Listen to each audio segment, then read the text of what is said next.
خداوند کریم کی بارگاہ میں خرچ کرنا۔ اب میں اس روایت کی طرف لے کر چلتا ہوں آپ کو کہ امیر کائنات نے جس روایت کے اندر اور اپنے کلام کے اندر اپنے ماننے والوں کی، اپنے شیعوں کی، اپنے فرمانبردار لوگوں کی نشانیاں بتائی ہیں، اور فرمایا کہ شیعتنا المتبادلون فی ولایتنا، یاد رکھنا کہ میرے شیعہ وہ ہوں گے کہ جو میری ولایت میں خرچ کریں گے۔ ہمارے شیعہ وہ ہیں کہ جو ہماری ولایت میں خرچ کرتے ہیں۔ اب جہاں جہاں بھی ولایت کے اوپر خرچ کرنے والے ہوں گے، سمجھنا کہ یہ شیعان علی ابن ابی طالب میں سے۔ اب آؤ ذرا میں دعوت دینا چاہتا ہوں اور اس مرحلے کو ذرا کھول کے بیان کرنا چاہتا ہوں کہ کہاں کہاں علی کے شیعہ ہوتے ہیں اور کہاں کہاں خرچ کرتے ہیں۔ مجلس میں خرچ کرو تو ولایت علی ہے، محافل مجالس سے اہل بیت، ذکر اہل بیت میں خرچ کرو تو وہ ولایت علی ابن ابی طالب پہ خرچ ہو رہا ہے۔ یتیم کے سر پر ہاتھ رکھ کے اور اس پیار کو، اس محبت کو، اس شفقت کو کہ جو علی کی یتیموں کے ساتھ تھی، اس کو ذہن میں رکھتے ہوئے تم جب یتیم کے سر پہ ہاتھ رکھ کے اس کے اوپر کچھ خرچ کرتے ہو، اسے لباس کا بندوبست کرتے ہو، اس کے کھانے کا بندوبست کرتے ہو، تو سمجھ لینا کہ اس حدیث کے مصداق کو کہ مولا نے فرمایا شیعتنا المتبادلون فی ولایتنا، کہ میرا شیعہ وہ ہے کہ جو میری ولایت میں خرچ کرتا ہے۔ تو جو ہے نا اس نقطے کی طرف میں چاہتا ہوں کہ اس منبر سے ایک پیغام جانا چاہیے اور اپنے ناظرین کو، اپنے سننے والوں کو ایک نتیجے تک لے کر جانا چاہتا ہوں کہ یہ جو جملہ فرمایا کہ میرے شیعہ، ہمارے شیعہ وہ ہیں کہ جو ہماری ولایت میں خرچ کرتے ہیں۔ آج ذرا دیکھو کہ منفی پہلو بھی وہاں پہ دیکھ لو خرچ کرنے کے، اور مثبت پہلو بھی دیکھ لو۔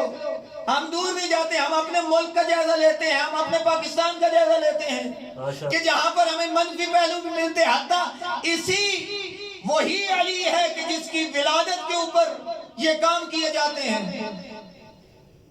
کیا گھوڑا ڈانس کے اوپر خرچ کرنا کیا ولایت علی ہے؟ نعوذ باللہ کتے پالنا گھر میں اور ان کے اوپر اتنا خرچ کرنا کہ اتنا اپنے بچوں کے اوپر بھی خرچ نہ کیا جائے، کیا یہ ولایت علی ہے؟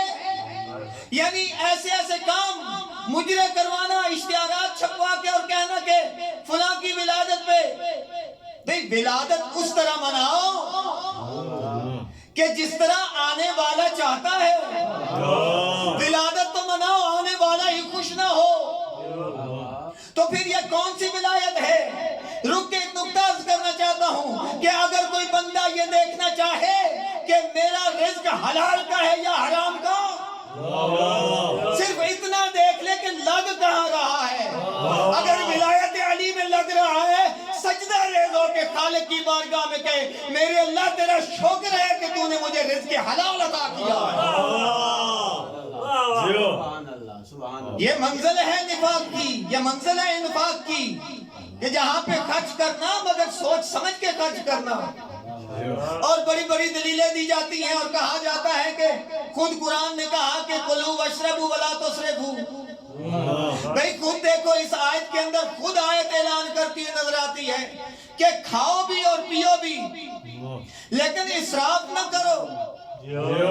تو جو ہے نا میری طرف کا اسراف نہ کرو، کھاؤ پیو ضرور مگر اسراف نہ کرو۔ یہ کھانا پینا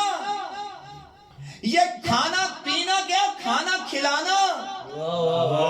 چونکہ کل 22 رجب ہے اور اسی کی مناسبت سے چند جملے عرض کرنا چاہتا ہوں انفاق کے حوالے سے کہ میں یہ نہیں کہتا اور نہ اس کی شرعی حیثیت کے بارے میں کچھ کہنا چاہتا ہوں کہ کنڈوں کی شرعی حیثیت کیا ہے۔ بہت ساری کام ہو چکا ہے اس کے اوپر کہ شرعی حوالے سے بتایا جا چکا ہے، لیکن میں کلی اینگل کے طور پہ ایک نقطہ نظر عرض کرنا چاہتا ہوں کہ سبیل خدا میں خرچ کرنا کتنا مقام رکھتا ہے۔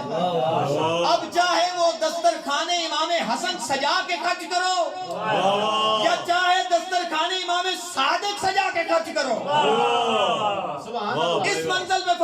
ہم نے کیا کرنا ہے کہ ہم چاہے دسترخوان امام حسن ہو، چاہے دسترخوان امام صادق ہو، چاہے دسترخوان فاطمی ہو، چاہے دسترخوان علوی ہو، چاہے دسترخوان حسنی ہو، چاہے دسترخوان حسینی ہو، جو نام بھی دینا چاہتے ہو، خرچ تمہارا ہوگا، اللہ کی رحمتیں اور برکتیں تجھ پر نازل ہونا شروع ہو جائے۔